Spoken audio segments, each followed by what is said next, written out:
우리 다 같이 사도신경 고백함으로 매일 5분 말씀 예배 하나님께 드리겠습니다. 나는 전능하신 아버지 하나님 천지의 창조주를 믿습니다. 나는 그의 유일하신 아들 우리 주 예수 그리스도를 믿습니다.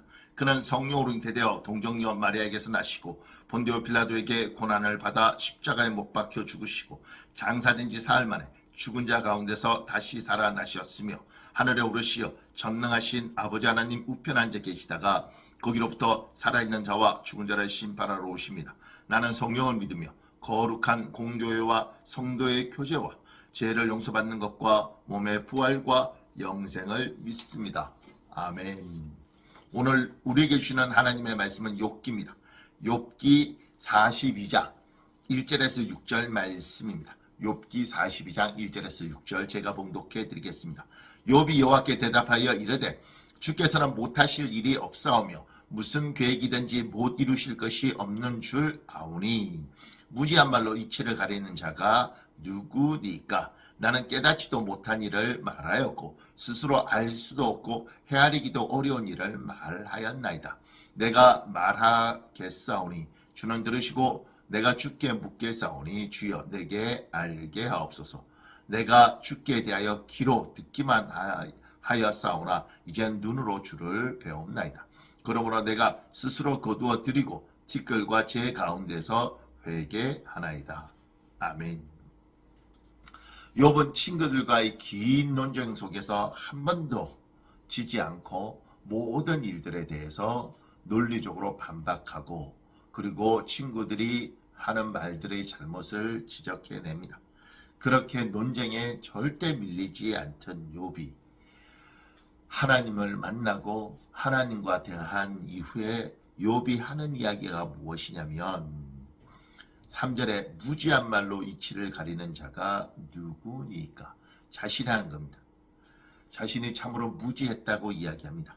나는 깨닫지도 못한 일을 말하였고 스스로 알 수도 없고 헤아리기도 어려운 일을 말하였나이다. 욥이 지금까지 친구들과의 논쟁 속에서 굉장히 아는 것처럼 대단히 나름대로 논리를 가지고 이야기한 것처럼 했던 모든 것들이 자기가 모르고 한 이야기였다는 것입니다.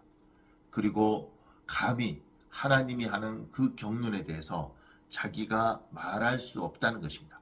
그래서 6절에 이렇게 말합니다. 그러므로 내가 스스로 거두어 드리고 티끌과 제 가운데서 회개하나이다. 사랑하는 여러분, 욥은 지금까지 고난당하면서 나에게 고난이 온 이유가 무엇인가? 하나님을 만나면 내가 따져 물을 것이다. 나는 이런 고난을 당할 이유가 없다 라고 생각했던 사람입니다.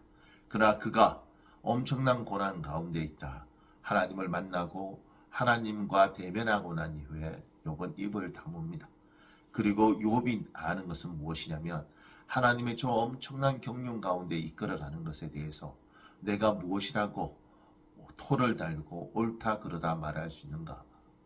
저분의 엄청난 경륜을 믿고 입을 다물고 저분을 신뢰하는 것이 내가 할 도리이다. 내가 도저히 이해할 수 없지만 저분은 깊은 뜻을 가지고 갈 것이다. 나는 저분을 믿어야 되고 저분을 신뢰해야 되는구나. 이해할 수 없어도 하나님을 신뢰하는 것이 나의 바른 태도다. 이것을 욥은 욥기 전체를 통해서 욥이 깨달은 진리입니다. 사랑하는 여러분, 욥처럼 여러분과 저도 이 땅에 일어나는 많은 하나님의 계획과 뜻을 이해할 수 없는 것이 너무너무 많습니다. 많은 경우는 하나님의 뜻이 이루어지고 나면 알 수 있지만 그럼에도 불구하고 여전히 이해가 완벽히 되지 않는 일들도 많습니다. 그때 우리가 해야 될 것은 주님의 경륜을 믿고 때로는 우리가 이해할 수 없어도 하나님을 신뢰하고 묵묵히 나아가는 것입니다. 우리 하나님의 선하심을 신뢰하고 그분의 경륜을, 그분의 깊은 섭리를 믿고 나아가는 것입니다. 욥은 욥기를 통해서 그것을 깨달았습니다. 사랑하는 여러분, 오늘 하루도 여러분과 제가 이해할 수 없는 많은 일 가운데도 하나님의 선하신 섭리를 믿고 그리고 나아가는 하루가 되시기를 예수님 이름으로 축복합니다. 아멘. 우리 기도하겠습니다. 전능하신 하나님 감사합니다. 오늘 하루도 하나님을 신뢰하고 나아가는 하루가 되게 하여 주옵소서. 주님의 깊은 경륜을 믿습니다. 아버지의 뜻을 이루시옵소서. 예수님 이름으로 기도합니다. 아멘.